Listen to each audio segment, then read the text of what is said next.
Continues here. Since this month, I'm doing my reviews for past made films. Here's my review for The Fifth Element. Of course, this movie was directed by Luc Besson, who prior to this movie also gave us The Professional, La Femme and Nikita. He's gave us some really decent movies over the years, but Fifth Element is definitely one of his best. You got Bruce Willis, who back in the days was actually trying, and in it, Bruce Willis plays this like New York cabbie, and it takes place in like the 20th century.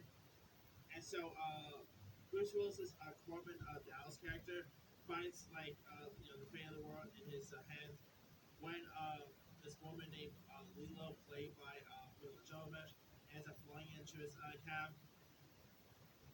And so she is an embodiment of the fifth element. And so Leo needs to combine with the other four to keep the approaching great evil from destroying the world here.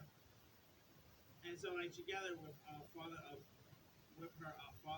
Vito Collins, played by the late great Ian Holmes, and this broadcaster named Ruby Rowe, played by Chris Tucker. They must race against time to stop this wiggly industrialist named Zord, who's trying to destroy the world. So they gotta stop and save humanity here. Now, I gotta say, Gary Oldman was so great in this movie. Gary Oldman really shined in his part.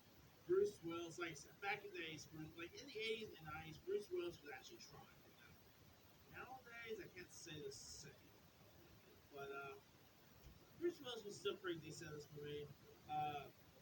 Chris Tucker, of course, this was the same year that Chris Tucker became a bigger enough star. He was in Friday and Rush Hour prior to this movie.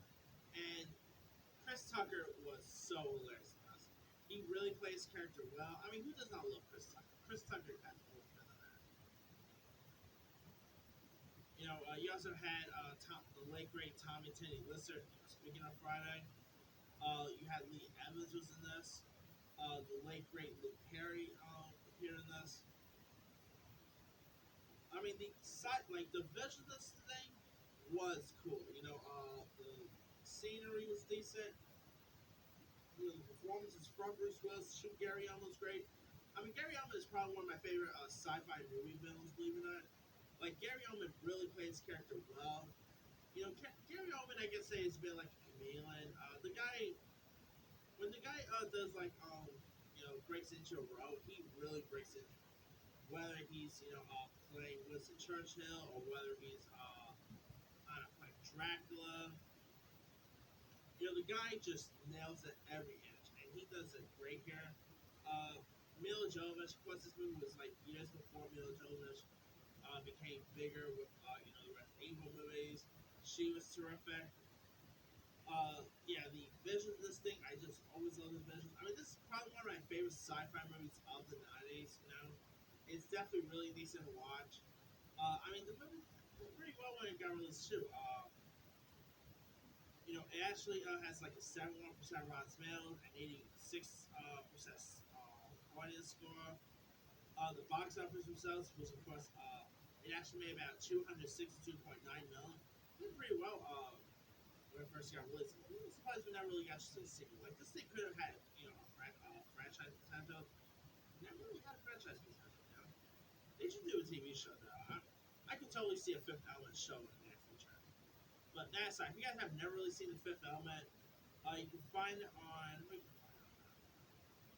can find it on Apple TV, Fandango Now, Vudu, Prime Video.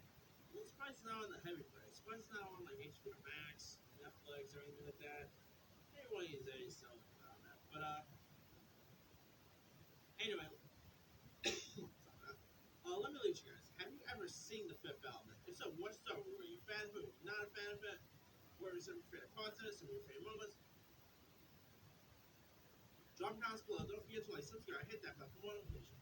This is Simon Simon.